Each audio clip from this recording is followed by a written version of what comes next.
கலாநிதி serial அடுத்த வாரத்துக்கான புறமல்ல கல்யாணி விஜய்க்கு விதவிதமா சமைச்சு போடணுங்கிறதுக்காக கங்கா கிட்ட சொல்றாங்க. குமரனை போயிட்டு கொஞ்சம் கறியெல்லாம் வாங்கிட்டு வர சொல்லுமான்னு சொல்றாங்க. இதை கேட்டு கங்கா மனசுக்குள்ளேயே ஃபீல் பண்றாங்க. விஜய் மட்டும் மாப்பிள்ளை மாதிரி தாங்குறாங்க. ஆனா நம்ம புருஷனை மட்டும் இந்த வீட்டு வேலைக்கார மாதிரி நடத்துறாங்க அப்படின்னு சொல்லிட்டு ரொம்பவே ஃபீல் பண்றாங்க. இது அவங்க முகத்துல இதை புரிஞ்சுக்கிட்ட காவேரி, இல்லக்கா மாமா ஒண்ணு பார்த்தால நாங்க சும்மா தானே இருக்கிறோம், நானும் அவரும் போயிட்டு வாங்கிட்டு வரேன்னு சொல்லிட்டு விஜயை கூட்டிட்டு கடைக்கு போறாங்க. அப்ப காவேரிக்கு ரொம்பவே வெயில் தங்க முடியாம கேராயிடுறாங்க. அதை பார்த்துட்டு விஜய் ரொம்பவே துடிச்சு போறாங்க. விஜய் காவேரியை கைத்தாங்கள வீட்டுக்கே தூக்கிட்டு வராங்கன்னு சொல்லிட்டு காவேரியுடைய அம்மா ரொம்பவே பயந்து போறாங்க. அடுத்து விஜய் காவேரியை பயங்கரமா கேர் பண்ணி பாத்துக்கிறத பார்த்துட்டு இவ்வளவு ஒரு தங்கமான பிள்ளைய நான் இவ்வளவு நாளும் தப்பா நினைச்சேன்னு சொல்லிட்டு விஜய் நினைச்சு ரொம்பவே பெருமையா நினைக்கிறாங்க.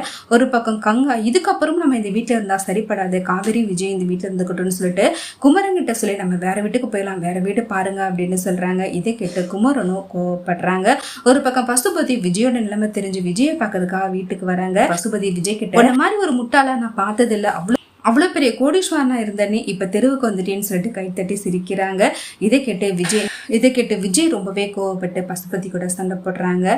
இதை கேட்டு விஜய் பயங்கரமா டென்ஷன் ஆகி வீட்டை விட்டு வெளில போன்னு சொல்லிட்டு பசுபதி கழுத்து பிடிச்சி வெளில தள்ளுறாங்க. கங்கா வீட்டுல சொல்லிடுறாங்க, இதுக்கப்புறமா நான் இங்க இருக்கலாமா, நாங்க வீடு பார்த்துட்டு தண்ணி கொடுத்துட்டு போறோம் அப்படின்னு சொல்றாங்க. இது கேட்டு விஜய், நாங்க இருக்கிறதுனால உங்களுக்கு எந்த பிரச்சனையும் வேணாம், நீங்க இருங்க, நாங்க வேணா தனியா போறோம்னு சொல்றாங்க. விஜய் இது மாதிரி எடுத்த முடிவு நினைச்சு கங்கா நம்ம தான் தப்பு பண்ணிட்டோம்னு நினைச்சு பயங்கரமா ஃபீல் பண்றாங்க. யமுனா நிவின் கிட்ட உண்மையை சொல்லுங்க, காவிரி வயிற்றுல குழந்தைக்கு உங்களுக்கும் என்ன சம்மந்தம்னு சொல்லிட்டு சந்தேகப்பட்டு கேள்வி கேட்கிறாங்க.